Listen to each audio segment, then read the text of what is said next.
Bismillahirrahmanirrahim. Today we are discuss the topic form of verbs. Correct form of verbs का 5 number के MCQs 9th class में 10th class में और 11th class तीनों क्लासों में आ रहे हैं एग्ज़ाम के पॉइंट ऑफ व्यू से। अगर आप इन्हें एक दफ़ा अच्छे से कर लेंगे तो आपके तीनों एग्ज़ाम में फुल मार्क्स ग्रैब कर सकेंगे। Now discuss first of all general rules.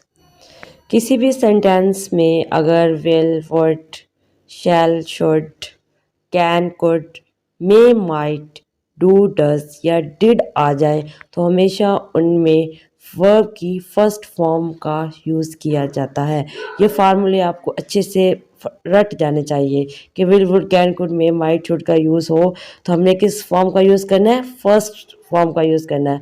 मिसाल के तौर पर अगर जुमला लिखा आ जाए आई विल नॉट हार्ड, तो यहाँ पे क्या आएगा? वर्क आएगा, वर्क्स नहीं आएगा, क्योंकि सिंगुलर के साथ हमारे पास अगर ही शी इट आए तो वर्क्स आता है। तो इसलिए हमारे पास जो करेक्ट ऑप्शन होगा इसका वर्क होगा। जहाँ भी well, shall, would, can, could, I could not dash hard आ जाए तब भी हमारे पास वर्क ही आना है। इनमें से कोई भी वर्ड अगर लिखा हुआ आ जाए सेंटेंस के अंदर और उसमें आप लोगों ने हमेशा वर्ब की फर्स्ट फॉर्म का इस्तेमाल करना है।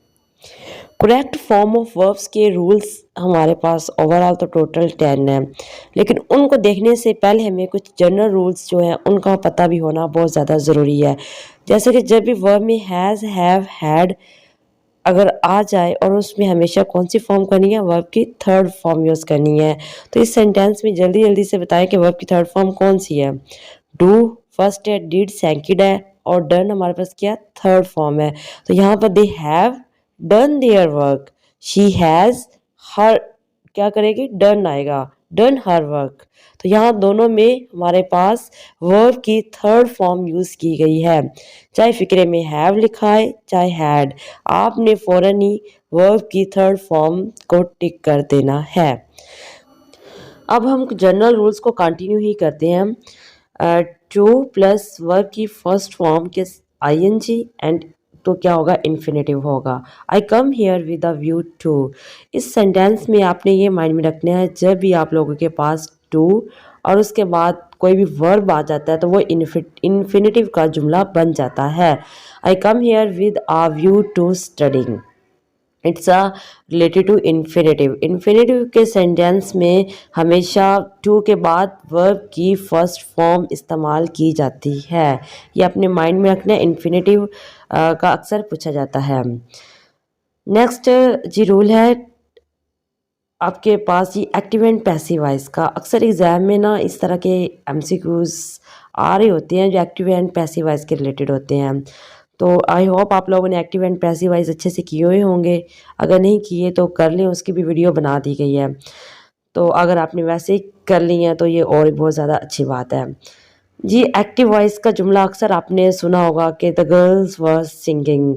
जब भी इज एम आर या वाज वर आ जाता है तो उसके साथ वर्ब की फर्स्ट फॉर्म के साथ ING आता है। तो यही इसका उलट बनाया गया है कि ऑब्जेक्ट को पहले लेकर आया गया सॉन्ग वर संग। तो यहाँ पे लास्ट में क्या आ गया? वर्ब की थर्ड फॉर्म आ गई है। Active to passive voice sentence भी पूछे जा सकते हैं और कुछ अब कंडीशनल सेंटेंस के बारे में भी पूछा जाता है। अब कंडीशनल सेंटेंस अगर आपको पहले नहीं आते तो उसकी भी वीडियो इसी चैनल पर अपलोड है, आप वो भी देख लें। कंडीशनल टाइप वर्ड्स में आपने सिर्फ 2 बातों को याद रखना है। जो इफ़ क्लॉज जो पहले वाला जुमला लिखा हुआ होता है उसमें हमेशा वर्ब की फर्स्ट फॉर्म आएगी और जो हमारे पास मेन क्लॉज होगी उसमें विल और शैल आएगा। अब देखिए if he works hard he well, यहाँ पे वेल आ गया, आपको पता चलेगा कि विल आ गया तो हमारे पास यहाँ पे वर्ब की फर्स्ट फॉर्म ही आनी है। They if they fast they will catch the train, will आ गया तो क्या आएगा? रन, फर्स्ट फॉर्म उसकी आ जाएगी। एंड द कंडीशन टाइप 2 में भी सिर्फ 2 बातों का याद रखना है कि जो इफ़ क्लास जो पहले वाली है उसमें क्या होगा? वर्ब की सेकंड फॉर्म आएगी और मेन क्लास से आपने पता लगाना है कि ये फर्स्ट कंडीशन की टाइप है या सेकंड है। मेन क्लास में आप लोग के पास वुड के साथ वर्ब की फर्स्ट फॉर्म आएगी। अगर आप ने बस यहाँ पे सेंटेंस को देखिए, if he hard he would pass, he would आप लोग के पास आ गया, साथ पास वर्ब की फर्स्ट फॉर्म भी आ गया। तो यहाँ पर आपने सेकंड फॉर्म का यूज़ करना है, वर्कड। सेम इसी तरह नेक्स्ट में भी इफ़ दे रन फर्स्ट है तो रेन इसकी सेकंड फॉर्म है। और कंडीशन जो हमारे पास टाइप नंबर 3 है, इसमें आपके पास जो मेन क्लॉज होगी उसमें वुड हैव होगा, तो और उसके साथ वर्ब की फर्स्ट फॉर्म ही दी हुई होगी। तो आपने क्या यहाँ पे देखना है, सेंटेंस देखना है कि वुड हैव दिया हुआ है तो इसमें मैंने हैड प्लस वर्ब की थर्ड फॉर्म कर देनी है। इट मीन आपको मेन क्लॉज को जस्ट याद करना है। अगर आप ये याद कर लेती है ना कि मेन क्लॉज में वुड हैव आ रहा है तो सेंटेंस में हैड प्लस वर्ब की थर्ड फॉर्म को ऐड कर देना है। If he had work hard he would have passed। Sentence he would have passed, would have main class में जब आ जाए तो कंडीशन क्या है कि वर्ब की थर्ड फॉर्म प्लस हैड आ जाएगा। इसी तरह नेक्स्ट में देखें कि वुड हैव का यूज़ किया गया है तो इसलिए वर्ब की थर्ड फॉर्म हैड है, और रेन रन ये रन हमारे पास इसकी थर्ड फॉर्म है इसलिए हैड रन आ गया। अब ओवरव्यू लेते हैं सारी जो हमने तीनों कंडीशंस पढ़ी कि आपके कितने माइंड में है। सिर्फ आपने क्या याद रखना है, जब भी विल और शैल आ जाए तो आपने इफ़ क्लॉज में वर्ब की फर्स्ट फॉर्म यूज़ करनी है, सेंटेंस की मेन क्लॉज में अगर विल और शैल आ जाए। एक बात आप लोगों ने ये याद रखनी है। दूसरी बात आप लोगों ने जो याद रखनी है वो ये है कि आप लोगों ने जब भी सेंटेंस की जो मेन क्लॉज है उसमें वुड जस्ट अकेला वुड देखना है तो आपने इफ़ क्लॉज में सेकंड फॉर्म यूज़ करनी है। आप देखिए फर्स्ट फॉर्म कब यूज़ करनी है, जब विल और शैल आएगा, और सेकंड फॉर्म यूज़ करनी है जब सेंटेंस में वुड आ जाए। और इसी तरह बच्चे थर्ड फॉर्म कब यूज़ करनी है कंडीशन की, जब सेंटेंस में वुड हैव आ जाए तो उस पर एक्स्ट्रा क्या करना है, थर्ड फॉर्म तो यूज़ करनी भी है, उसके साथ थोड़ा सा एक्स्ट्रा हमने हैड का इजाफा कर देना है। तो आई होप अब आप लोग को ये कंडीशनल सेंटेंस अच्छे से समझ आ गए होंगे। नेक्स्ट अब हम बाकी के जनरल रूल्स देखते हैं। तो इसके अलावा जो सेंटेंस आ रहे होते हैं हमारे पास वो सिंस एंड फॉर के आ रहे होते हैं। अब सिंस एंड फॉर का समटाइम बच्चों को नहीं पता चल रहा होता। अगर आप सिर्फ अपने माइंड में इतना रख लें कि नेम ऑफ टाइम आए तो वो सिंस है, काउंटिंग ऑफ टाइम आ जाए तो वो फॉर है। नेम ऑफ टाइम किसी चीज़ का नाम बताया जाता है और काउंटिंग में हमारे पास गिनती चल रही होती है। बुक्स के रूल्स के मुताबिक जो हमारे करेक्ट फॉर्म उस वर्ब के रूल्स हैं वो अब स्टार्ट हो रहे हैं। रूल नंबर 1, तो रूल नंबर 1 क्या है कि नेचुरल फिनोमिना आ जाए और या इसके साथ आपके पास बच्चे कोई रिपीटिंग एक्शन आ जाए जो रिपीट हो रहा चीज़ बार बार, तो उसके साथ आप लोगों ने वर्ब की फर्स्ट फॉर्म और उसके साथ SEIS का इजाफा करना है। तो जैसे बच्चे द अर्थ ये अराउंड द सन, ये एक नेचुरल सी बात है, तो इसलिए हमारे पास क्या है कि रिवॉल्व्स आएगा, साथ SEIS का भी इजाफा आप लोगों ने करना है। और नेचुरल फिनोमिना और रिपीटेड एक्शन, ये दो बातें याद रखेंगे रूल नंबर 1 के लिए बहुत ज़्यादा अहम है। नेक्स्ट जो रूल नंबर 1 के रिलेटेड ये क्वेश्चन आप लोगों के लिए दे रही हूँ ताकि आप लोग थोड़ा अपने माइंड में जज करें कि बातें जहन में आ ही रही हैं कि नहीं। Good student always blank heart.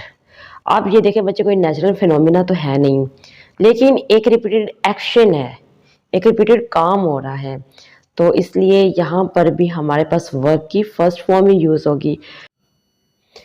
Good students always work hard. Work ही क्यों आएगा, क्योंकि स्टूडेंट्स ज़्यादा हैं तो ज़्यादा के साथ SEIS का इजाफा नहीं किया जा सकता, सिर्फ सिंगुलर सब्जेक्ट के साथ SEIS का इजाफा होता है। नेक्स्ट रूल अकॉर्डिंग टू 1 ये है हमारे पास, उसके रिलेटेड कुछ और एग्जांपल्स को देखते हैं।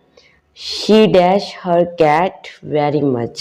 सॉरी यहाँ पे कार नहीं है, कैट है, चाहे आप कार कर लें। शी कैट आता है, ये पोल पेपर से लिया गया है ये वाला जो MCQs है।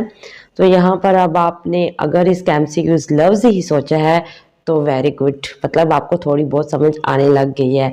इंशाल्लाह लास्ट तक सारी आने लग जाएगी। एक ही बात यहाँ पे हम डिस्कस कर रहे हैं कि जब भी नेचुरल फिनोमिना आ जाए या रिपीटेड एक्शन हो रहा हो तो वर्ब की फर्स्ट फॉर्म को ही आपने सेलेक्ट करना होगा। इसके रिलेटेड कुछ और एग्जांपल्स भी देखते हैं ताकि आपको अच्छे से समझ आ जाए। Rule number 1, she dash at 10. Sleep, sleeps, is sleep या स्लीपिंग। अब इस स्लीप और इस स्लीपिंग तो नहीं आएगा ना। और शी क्या है, एक लड़की है, सिंगुलर है, और ये उसका सोना है, उसने हर रोज सो रही है ना, तो 10 बजे तक हर रोज सोती रहती है, तो ये एक रिपीटेड काम हो रहा है, एक रिपीटेड एक्शन हो रहा है, सो इसलिए स्लीप्स आएगा। शी स्लीप्स एट 10, वो 10 बजे तक सोती है। तो शी सिंगुलर है, तो इसलिए इसके साथ एस का इजाफा कर दिया गया है। इसी के रिलेटेड एक और आप लोग एग्जाम्पल्स को देखें। The sun blank in the west. अब ये नेचुरल फिनोमिना है। नेचुरल फिनोमिना के अकॉर्डिंग भी हमारे पास वर्ब की फर्स्ट फॉर्म है। अगर आपका MCQs जज करें, क्या आप लगाएंगे?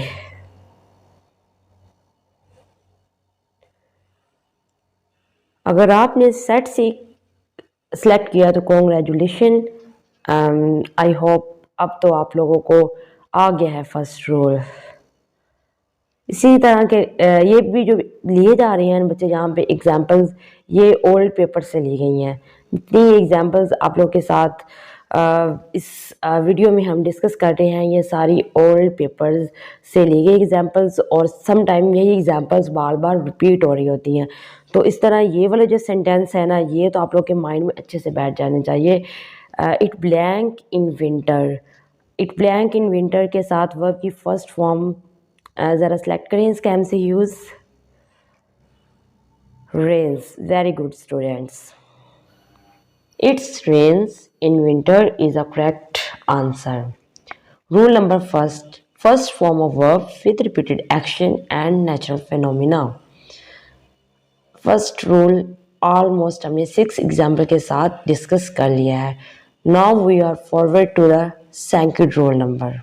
सेकंड रूल नंबर है second form of verb with any action before, now, yesterday, last, ago. जब भी सेंटेंस में राइट किया हुआ आ जाए यस्टरडे, नाउ, बिफोर, तो कौन सी फॉर्म यूज़ करनी है?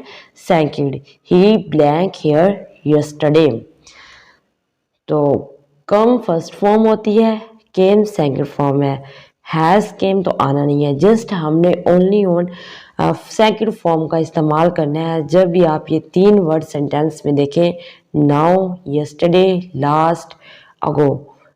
तो ये जब भी आए तो ये क्योंकि हमारे पास पास्ट के हैं, तो इसलिए इनके साथ सेकंड फॉर्म ऑफ वर्ब का यूज़ किया जाएगा। रूल नंबर 2 के रिलेटेड सेकंड एग्जांपल्स हैं she blank to school an hour ago. अब यहाँ पर अगो आ गया, तो अगो आने की वजह से यहाँ पर भी सेकंड की फॉर्म यूज़ की जाएगी, second form of verb use की जाएगी। सो इसलिए फर्स्ट फॉर्म ऑफ गो है, सेकंड वेंट है, और थर्ड फॉर्म क्या है? गोन है। तो यहाँ पर क्योंकि अगो आ गया तो आप लोगों ने फौरन ही वर्ब की सेकंड फॉर्म का यूज़ करना है। She went to school an hour ago. Second form rules में बस ये 3-4 वर्ड्स हैं जो अच्छे से याद कर लें।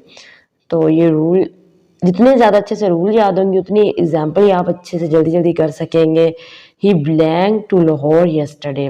अब यहाँ पर यस्टरडे देखते हुए माइंड में आना चाहिए, यहाँ पर तो वर्ब की सेकंड फॉर्म आनी चाहिए। जी सोचे यहाँ पे वर्ब की सेकंड फॉर्म कौन सी आएगी? Good, very good. इसमें वेंट आएगी, क्योंकि आप लोगों ने बिल्कुल सही सोचा है, जो भी सोचा है, क्योंकि यहाँ पे हमने वेंट। आई होप आप सारे बच्चों ने बिल्कुल सही सोचा होगा, क्योंकि हमने सेकंड एग्जाम्पल में भी यही डिस्कस किया है कि यस्टरडे आए और या अगो आए या नाउ आए तो हमने सेकंड फॉर्म को ही सिलेक्ट करना है। रूल नंबर 2 के रिलेटेड एक फॉर एग्जांपल ये भी ओल्ड पेपर से ली गई है, तो इसके में भी आप देखें कि इस वर्ब की कौन सी फॉर्म आएगी। लास्ट में तो अगो आ गया है, और अब यहाँ पर देखें कि MCQs कौन सा ठीक होगा। Correct answer is begin.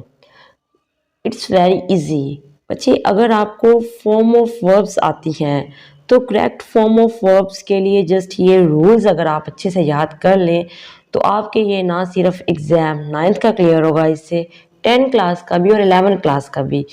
3 exams clear हो जाएंगे। तो फॉर्म ऑफ वर्ब्स तो बहुत ज़्यादा अच्छे से आपको आने चाहिए। Next rule number 3, will shell plus verb की फर्स्ट फॉर्म कब यूज़ होनी है? जब आप लोगों के पास सेंटेंस में लिखे हुए आ जाए word tomorrow, next day, next year, next month, इस तरह अगर कोई भी नेक्स्ट के साथ डे, ईयर, मंथ आ जाए तो वर्ब की फर्स्ट फॉर्म के साथ विल और शैल का यूज़ करना है।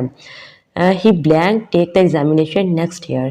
टेक ऑलरेडी वर्ब की फर्स्ट फॉर्म दी हुई है, इसलिए आप लोगों ने सिर्फ ही के साथ विल ऐड कर देना है। आई और वी के साथ शैल का इस्तेमाल होता है और उसके अलावा बाकी सारों के साथ विल का इस्तेमाल किया जाता है। Next we are forward to the rule number 3, she blank for London tomorrow. She blank for London tomorrow. Tomorrow हमारे पास क्या है? टुमारो के याद क्या करना चाहिए जी? विल या शैल के साथ वर्ब की फर्स्ट फॉर्म लगा देनी है। तो लगाएं ज़रा, यहाँ पर सोचें। जी, correct answer your is living.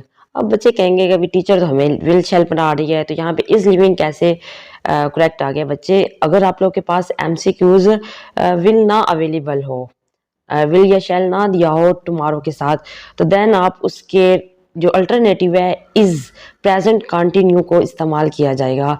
Is am are में से कोई भी आप उसमें से टिक कर सकते हैं। रूल नंबर जो 3 के अकॉर्डिंग हमारे पास 3rd एग्जाम्पल है, he blank to us tomorrow.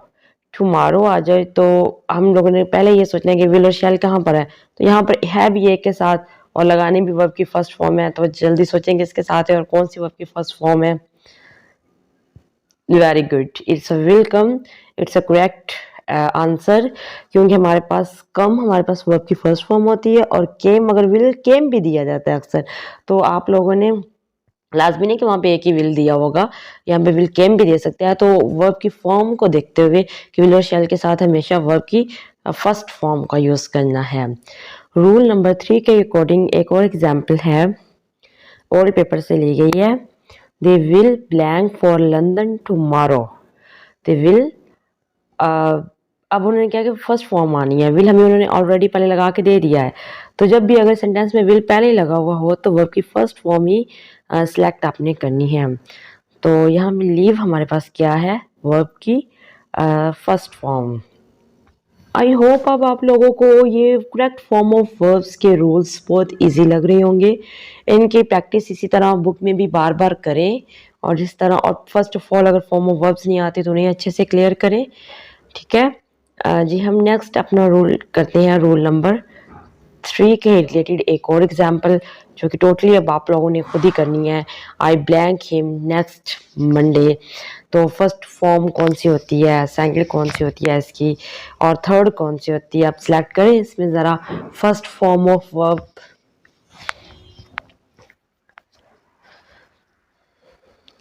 जी, आई के साथ और वी के साथ हमेशा शैल यूज़ होता है, और फर्स्ट फॉर्म हमारे पास क्या है? सी, सेकंड फॉर्म है सा, और वर्ब की थर्ड फॉर्म क्या है? सीन, सा, सी, सा, सीन, ठीक है। तो आई के साथ शैल और साथ सी आ गया।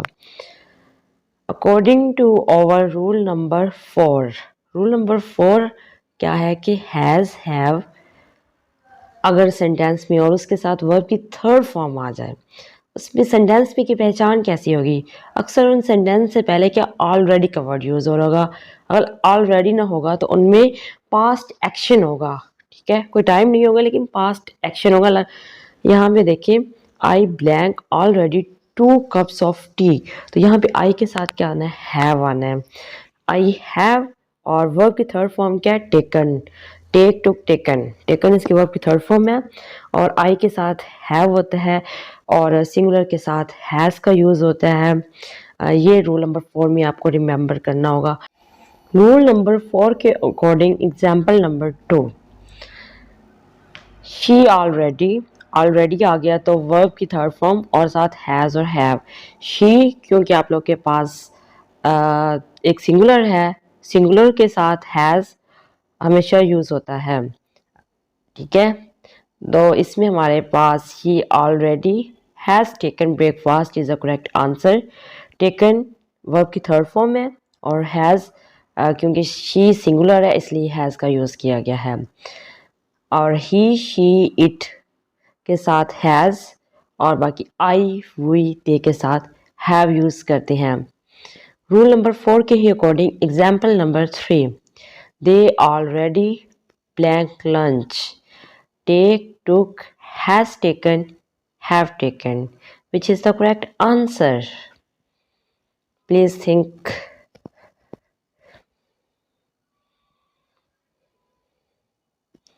गुड। अगर आपका आंसर है have taken, congratulation dear student, आप लोग तो समझने लग गए हो। जी बच्चे, आप इसका आंसर हैव टेकन ही आएगा, क्योंकि दे आ गया, दे हमारे दे के साथ हमेशा हैव यूज़ होना है। और टेक, टू, टेकन की तो हमने पहले एग्जांपल ले लिया है कि टेकन इसकी थर्ड फॉर्म है। रूल नंबर 5, रूल नंबर 5 क्या कि हैड आपने जस्ट यूज़ करना है और वर्ब की थर्ड फॉर्म यूज़ करनी है। पहले क्या यूज़ कर रहे थे, हैज़ और हैव, और वर्ब की थर्ड फॉर्म। अब यूज़ करना है हैड के साथ वर्ब की थर्ड फॉर्म कहाँ यूज़ होती है, जब भी वर्ड लिखे हुए आ जाए बिफोर, आफ्टर, पास्ट, या पास्ट वाले टेंस यानी कि अवेलेबल हो, या बिफोर और आफ्टर आ जाए तो आपने वर्ब की थर्ड फॉर्म इस्तेमाल करनी है। आफ्टर सेंटेंस में यूज़ हो चुका है इसलिए यहाँ पे वर्ब की थर्ड फॉर्म और साथ हैड एडिट करना है। After you blank I went to sleep, तो यहाँ पर had left is the correct answer. Already जब आ जाए तो हम लोगों ने वर्ब के साथ थर्ड फॉर्म के ही साथ हैज़ और हैव का एडिशन करना था, और जब हमारे पास बिफोर या कोई भी पास्ट का टेंस हमारे पास अवेलेबल ही होगा आगे नेक्स्ट, तो हमने हैड का एडिशन करना है। जस्ट वर्ब की थर्ड फॉर्म ही इन दोनों रूल्स में 4 और 5 में यूज़ हो रही है। He went home after he had finished his work is correct answer। After का यूज़ देखते हुए हैड आ गया और वर्ब की third form finished. Rule number 5 it's clear. कोई नहीं, हम इसके रिलेटेड एक तो और एग्जाम्पल्स भी देख लेते हैं ताकि अच्छे से ये क्लियर हो जाए। रूल नंबर 5 की एग्जाम्पल है, I plan my work before the guest came. अब यहाँ में देखें द गेस्ट केम, कम नहीं आया, क्योंकि यहाँ पर सेंटेंस के लास्ट में भी आप लोगों के पास पास्ट टेंस अवेलेबल होगा, इसलिए तो आप लोग के पास दो चीज़ों से देख सकती हैं, एक तो बिफोर वर्ड आ गई है और लास्ट में सैंक्यूड फॉर्म का भी यूज़ किया गया है, तो इसलिए I had finish my work before the guest came. Had finish is the correct answer. Rule number जो हमारे पास नेक्स्ट है 5, उसी के रिलेटेड एक और एग्जाम्पल है 4, the patient black before the doctor came. Came is also the singular form and before से आपको आइडिया हो जाना चाहिए कि वर्ब की थर्ड फॉर्म के साथ हैड को ऐड करना है। द पेशेंट हैड नहीं, इसका तो आप लोग जल्दी जल्दी से आंसर सोचें, जल्दी करें, हरी अप। गुड, क्योंकि द पेशेंट जो है वो एक पेशेंट है चाहे पेशेंट्स हो, इससे हमें कोई फ़र्क नहीं पड़ रहा, क्योंकि हैड सिंगुलर के साथ भी यूज़ होता है और प्लूरल के साथ भी, जो हमारे पास सारों के लिए हैड है। रूल नंबर 5 कंप्लीट हो गया है, आप लोग को आई थिंक अच्छे से समझ में आ गया होगा। And the next rule number 6 start now. Will, shall, will have, shall have के साथ वर्ब की थर्ड फॉर्म कब यूज़ करनी है, जब भी फ्यूचर में कोई भी टाइम आ रहा हो या कोई इवेंट का बताया जा रहा हो तब। She blank her work by time guest arrive, time का जिक्र आ गया, तो इसलिए अब आप लोगों ने विल हैव या शैल हैव का यूज़ करना है, क्योंकि शी के साथ हमेशा विल हैव यूज़ होता है, आई और वी के साथ शैल हैव यूज़ होता है, और वर्ब की थर्ड फॉर्म फिनिश्ड है। So correct MCQs, she will have finish her work by the time guest arrive. यहाँ पर आपने जो रिमेंबर करना है, टाइम का जिक्र आ रहा होगा। टाइम का इस तरह और एक और तरीके से भी जिक्र आया हुआ है, पेपर से ये एग्जाम्पल ली हुई है और पेपर से। He blank her work by next March 2021 Monday, तो शी के साथ विल आना है और will have finished, it's a correct answer. Rule number 6 के according second example, she will have finish her work by next March 2021 Monday. It's a correct answer. आप लोगों ने हमेशा इसमें फ्यूचर बाय यूज़ होगा, बाय के बाद फ्यूचर का कोई भी टाइम हो सकता है, कोई भी इवेंट हो सकता है, इसमें अक्सर बाय का वर्ड यूज़ किया जाता है। रूल नंबर 6 के अकॉर्डिंग एक और एग्जाम्पल है, सॉरी ये सेम हो गई। रूल नंबर 7 को डिस्कस करते हैं, टाइम नहीं वेस्ट करते अपना। Is am are I N G मतलब कि प्रेजेंट कंटिन्यू अगर आ रहा, किस कौन से ऐसे सेंटेंस हैं जहां पर हमने प्रेजेंट कंटिन्यू का इस्तेमाल करना है। जब इस सेंटेंस में नाउ एट प्रेजेंट के वर्ड देखें तो उनमें आप लोगों ने प्रेजेंट कंटिन्यू को इस्तेमाल करना है। The baby is crying for milk. Now now word आ गया है, सो इसलिए द बेबी एक बच्चा है इसलिए सिंगुलर है, उसके साथ इज आएगा। क्राइंग वर्ब की फर्स्ट फॉर्म के साथ आईएनजी का इजाफा करना है जब भी word now and at present show हो जुमले में। According to rule number 7, next example, it blank at present. Rains rain, is raining, was raining. Please think up which is the correct option. Very good. अगर आप लोगों ने भी अपने mind में यही सोचा है कि इज रेनिंग आएगा तो शाबाश मेरी तरफ से बच्चों, आप लोगों को ये समझ में आ रही हैं, आ कह रहे आ चुके हैं, ठीक है। एट प्रेजेंट का वर्ड देखते हुए आपने इज रेनिंग, और ये पेपर में काफी टाइम एमसीक्यूज रिपीट हो चुका है। रूल नंबर 8 में दो काम का जिक्र किया जाता है। एक काम जो आप काफ़ी देर से कर रहे होते हो और अचानक से कुछ हो जाता है, वो जो होना होता है वो शॉर्ट होता है, जो आप काफ़ी देर से कर रहे होते हो वो लॉन्ग होता है। लॉन्ग के लिए वाज और वर का यूज़ करना है, और जो शॉर्ट काम होगा उसके लिए आपने सिंगल फॉर्म का यूज़ करना है। व्हेन आई रीच्ड, रीच्ड क्या है, जब मैं पहुंचा, हर होम इसके घर, शी वाज वॉशिंग फ्लोर, वो फर्श को धो रही थी, काफी देर से धो रही थी, एक लंबा काम है, और जब वो पहुंचा अचानक से आया तो इसलिए उसके साथ रीच्ड सेकंड फॉर्म लगा दी गई। और शी वाज वॉशिंग फ्लोर, ये एक लंबा काम था, जब भी कोई एक ज्यादा देर वाले काम के लिए बोला जाए तो वाज और वर का यूज करते हैं हम। रूल नंबर 8 के अकॉर्डिंग एक और एग्जाम्पल देखें, he was riding a bike, वो काफी देर से बाइक चला रहा था। When he blank an accident, bike यहाँ पे काफी देर से बच्चे चलाई जा रही है, तो वो एक लॉन्ग काम है, काफी देर से एक काम किया जा रहा है, तो ये लॉन्ग हो गया। और शॉर्ट एक्सीडेंट अचानक ही हो जाता है, तो इसलिए वो शॉर्ट, शॉर्ट की जब फॉर्म आएगी तो आप लोगों ने सिंगल फॉर्म यूज करना है शॉर्ट सेंटेंस के लिए, और जो लॉन्ग सेंटेंस आते हैं उनके लिए वाज वर के साथ आईएनजी के आपने इजाफा कर देना है। तो अब लॉन्ग के लिहाज से भी एक एग्जाम्पल हमने देख ली, और एक एग्जाम्पल शॉर्ट के लिहाज से देख ली। आई होप अब आप लोगों को रूल नंबर 8 समझ में आ गया है। रूल नंबर 8 की अब ये थर्ड एग्जाम्पल आप लोग खुद सोचें, I blank a book when the bell ring. Read, reading, was reading, is reading. अब देखिए शॉर्ट क्या है कि बेल का बजना, और लॉन्ग क्या है काफी देर से किताब का पढ़ना, और आई के साथ क्या आ गया, गुड, वाज रीडिंग।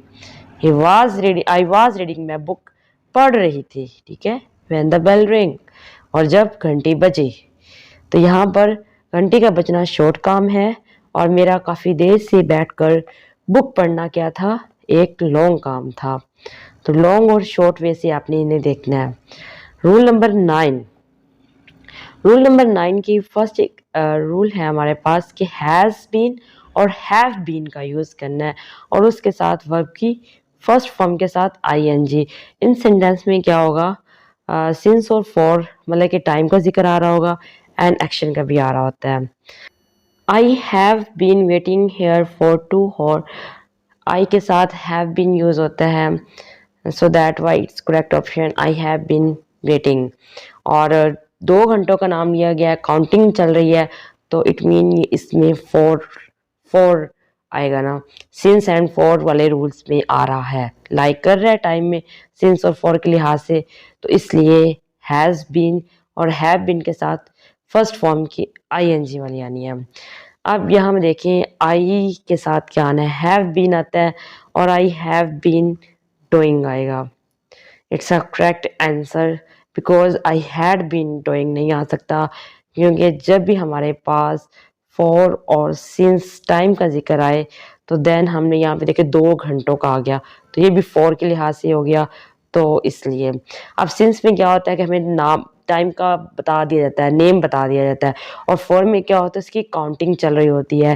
ये पीछे भी अभी आपको थोड़ी देर पहले ही बताया है, तो इस तरह आप लोग थोड़ा जज कर सकते हैं कि ये फॉर और सिंस वाले जितने भी सेंटेंस आए उनमें भी आप लोगों ने अगर लिखा हुआ आ जाए इस तरह कि शी ब्लैंक सिंस मॉर्निंग, तो ऑब्वियसली फिर तो आप लोग राय देंगे शी हैज़ बीन स्लीपिंग। लेकिन अगर सिंस ना आए लेकिन वैसे बता दिया जाए टाइम का, तो वो सेंटेंस भी लाइक करते हैं रूल नंबर 9 में।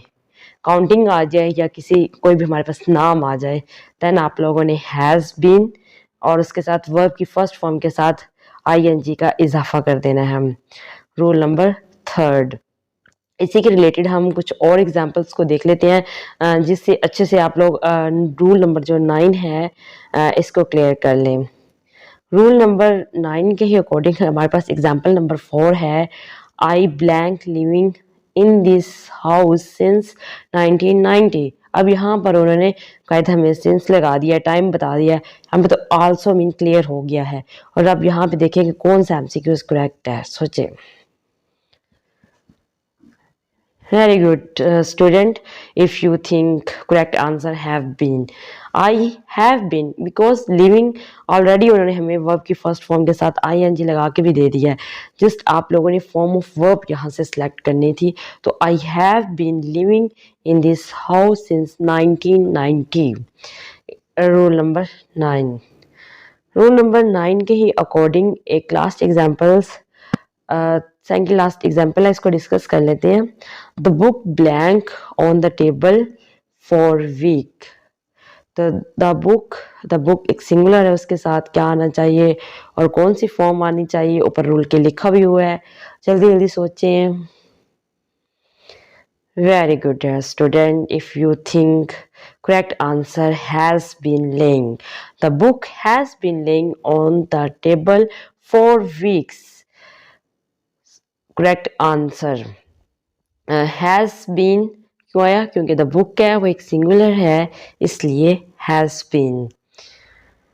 रूल नंबर 9 के according it's last example, she blank sleeping since morning. She के साथ अब क्या आना चाहिए, हैज़ बीन आना चाहिए, ये तो क्लियर है। और उसके साथ स्लीपिंग आएगा क्योंकि वर्ब की फर्स्ट फॉर्म अगर स्लीपिंग यहाँ पे दिया हुआ है, सेंटेंस में अगर ना भी दिया हो तो आप लोगों को पता होना चाहिए। जब भी टाइम का जिक्र आ जाए, सिंस और फॉर का जिक्र आ जाए, तो वर्ब की फर्स्ट फॉर्म के साथ हैज़ बीन और हैव बीन को एडिशन किया जाता है।